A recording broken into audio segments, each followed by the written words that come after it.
Hey, how is it going, everyone? This is Yohan, and a very welcome to you. In this episode, we're gonna make this really cute drawstring tote bag. This is another requested tutorial. So Pamela asked me to make a drawstring bag with some pockets. So while considering her request, I also wanted to make a drawstring bag that is spacious and roomy, yet you can wear it and still look cute. This bag is measuring approximately 12 inches wide at the bottom and 13 inches tall, and the widest point when it's expanded like this is about 15 inches wide, and the depth is about 5 inches. You can make this as a project bag if you like knitting or crocheting. Definitely will fit larger skein of yarn. You can also use this for grocery or just out somewhere doing your errands. And you can also wear this bag in different looks, so you can pull the drawstring all the way, tighten it up so your bag will look bucket-ish, or you can loosen up the drawstring a little bit, just like that, so you can wear it like this, or you can expand the bag and wear it just like a regular tote bag. This bag is also foldable and lightweight, so when you don't use this, you can fold this away. This will be great also for traveling because you can just stuff this in the luggage easily. As usual, guys, I included all the measurements and cutting instructions in the description box down below, and they will also appear on the screen. And also you can check out the blog post at yohansewingstudio.com. The link also in the description box down below. So I hope you enjoy this tutorial, and without further ado, let's get started. For this project, you will need 4 jelly roll strips, or you can cut 2.5-inch strips from the width of the fabric. You will also need a 1/4 of a yard, or you can also use fat quarter for the accent fabric, or in this case we will name it fabric 5. The one that I'm using here is actually a linen, although it's a lightweight linen, so it's almost similar weight with the quilting fabric. Fabric 6 will be for the straps, the casing, and the drawstring, and fabric 7 will be for the lining and the interior pockets. First, we're gonna sew the jelly roll strips together, and of course we're gonna use 1/4 of an inch of seam allowance. Now I'm gonna finger press this for now and then grab another strip. I always have the habit of changing the direction of my sewing when I sew long strips together to prevent the fabric from curling or bowing towards one side. As you can see here, I flip my strips to the opposite end and start sewing from there.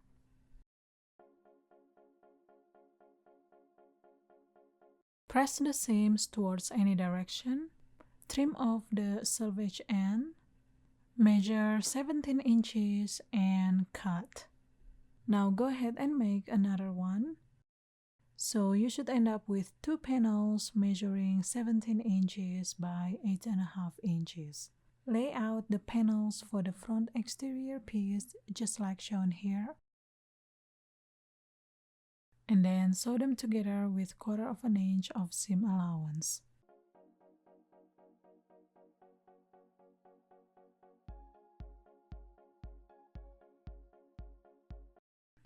This is the layout of the back exterior piece, so go ahead and sew them together with 1/4 inch of seam allowance.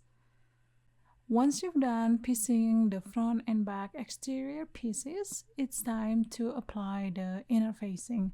So for this project, I recommend to use fusible fleece or thermalum, or you can also use batting. I happen to run out of my fusible fleece, so I'm going to substitute with batting. If you use the fusible fleece, go ahead and fuse them in place according to the manufacturer's instruction. And if you use batting, go ahead and layer it with your fabric and then quilt. I simply quilt this with simple grid design using my walking foot. Alright, so here I've already quilted both of my front and back exterior pieces.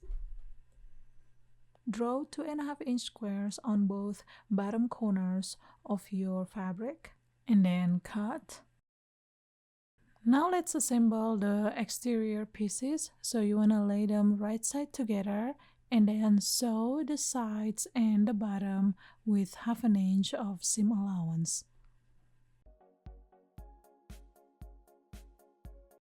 Now we're going to box the corners. So open the bottom and then match the seams. You can place a sewing clip to secure them in place and then go ahead and sew with 1/2 inch of seam allowance. And you should end up with something like this. Now we're gonna work on the straps. So prepare your strap pieces and then you're going to fuse them with fusible woven interfacing or lightweight interfacing. And of course you want to position the interfacing right on the center since we cut them smaller. Now let's do the usual folding and pressing method. Start by folding the shorter ends towards the wrong side about 1/2 inch and then press. Fold your strap in half just like that and then press. Open the fold and then fold the edges towards the center fold and then press. And you want to do the same with the other side. Now fold everything in half and press. Sew all around with 1/8 of an inch of seam allowance.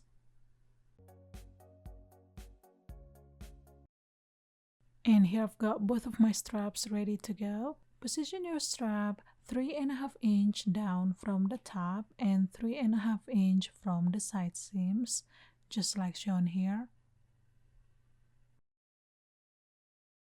Draw the stitch line of your strap just like shown here. So you want to have a rectangle about 2.5 inches tall and then make an X mark just like that. Now go ahead and sew your strap in place. Now you can just follow the existing stitch line of the strap for the sides and the bottom part.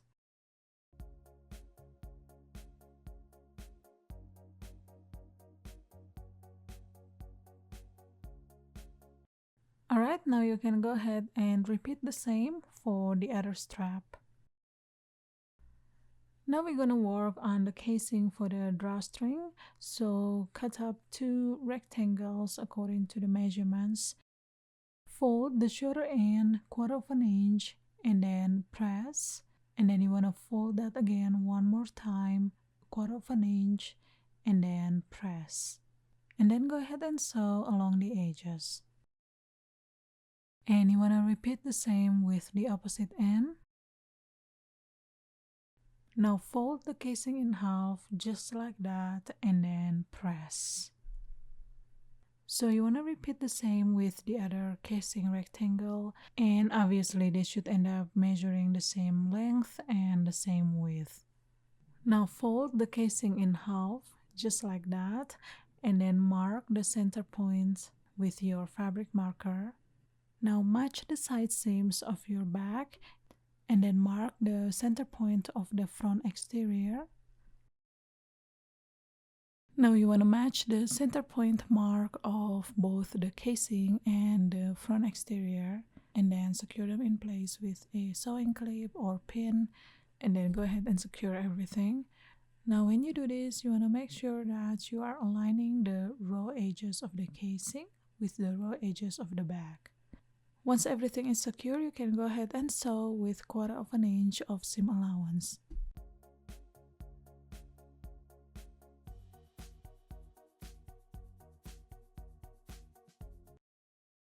Now repeat the same for the back side. So you should end up with something like this. Now let's set this aside and we're gonna work on the drawstring. For the drawstring, you're gonna need 2 strips of fabric measuring 2 inches wide, and you wanna cut them from the width of the fabric, so about 44 inches wide. And you don't have to trim the selvage ends. We're gonna take advantage of it since there's no raw edges. This way we don't have to hem this. Fold your strip in half and press. Open the fold and then fold the edges towards the center fold and press.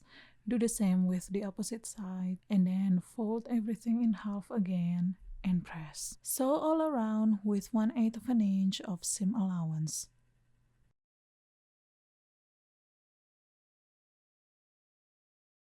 Now go ahead and make another one exactly the same way. Next, we're gonna work on the interior of the bag. So prepare your lining pieces, cut up the corner notches the same way as you did the exterior pieces. Now the fabric that I use here is canvas fabric, so it's a bit heavier weight. I happen to have this fabric for a while in my stash, and I figure this will add a little extra body to the bag. Obviously you can use cotton quilting fabric as well for the lining, and if you want to go a little extra mile, you can fuse your lining with fusible woven interfacing or lightweight interfacing just to add a little extra body to your bag. Now let's work on the slip pockets. So lay out your pocket pieces right side together, pin them in place, and then go ahead and sew all around, leaving about 3 inches of opening to turn the pocket inside out. And you want to sew with 1/4 inch of seam allowance.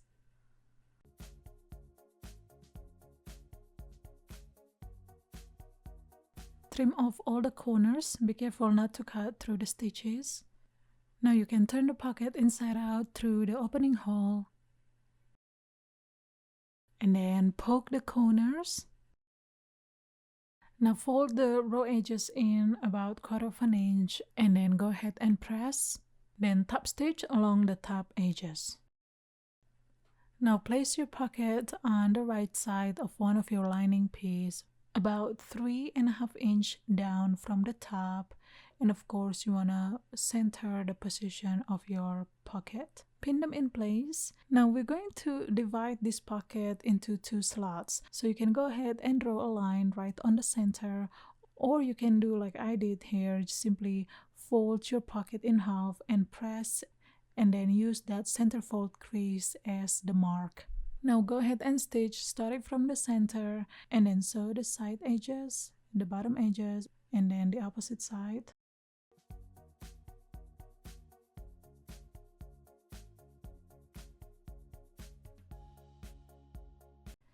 Now for the zipper pocket, I'm going to refer you to a different video where I demonstrate how to sew this if you're not an expert already in zipper pocket. So I will have the link in the description box and the comment section below. So go ahead and check that out if you need the tutorial on the zipper pocket. Next, we're going to install the magnetic snap closure. So measure 2 inches down from the top on the center of your lining. Take a couple scraps of interfacing and then fuse them on the wrong side of your lining. Now take the washer and then align the center hole with the 2 inch point mark. And then trace the 2 side lines. Now use a seam ripper or small scissors and then cut through the 2 side lines that you just traced. Be careful not to overdo it though. Since this is going to be the back side of my lining, I'm going to attach the female magnetic snap. So go ahead and insert the prongs of the magnetic snap through the holes that you just created, and then place the washer over the prongs. And then go ahead and push the prongs. You can do it either towards the sides or towards the inside. I prefer to push them towards the sides. And I'm using my thumbs here, but you can use pliers so you won't hurt your thumbs. Alright, now go ahead and repeat the same for the male magnetic snap. Assemble your lining exactly the same way as you did with the exterior shell. Sew them with 1/2 inch of seam allowance, leaving about 5 inches of opening at the bottom of your lining to turn the bag inside out later. So here I've sewn my lining and here is the opening hole. Now we're gonna assemble the bag. So turn your exterior piece wrong side out and then turn the lining piece right side out. Now insert the lining into the exterior piece. So you want to make sure that the back side of your lining is facing the back side of the exterior and vice versa. Now we're gonna secure them in place with some sewing clips or pins. I like to start by matching the side seams. Once everything is secured, go ahead and sew all around with 1/2 inch of seam allowance. Now pull the lining out and turn the back inside out through the opening hole.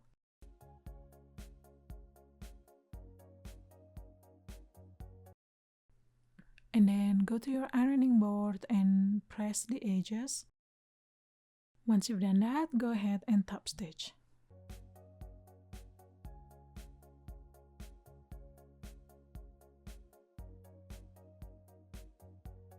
Find the opening hole, fold the raw edges towards the inside about 1/2 inch, and then sew the edges to close the opening.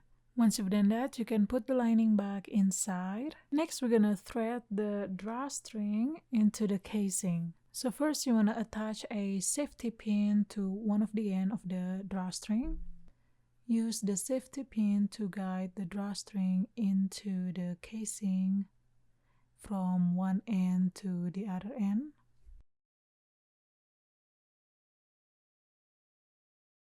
Alright, now repeat the same with the other side. Now you want to even out the end of your strings and then tie them together by making a tight knot. And that's it guys, your bag is done.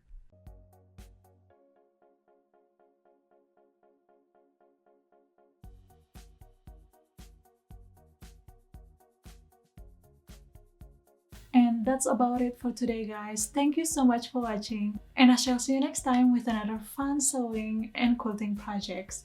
Goodbye!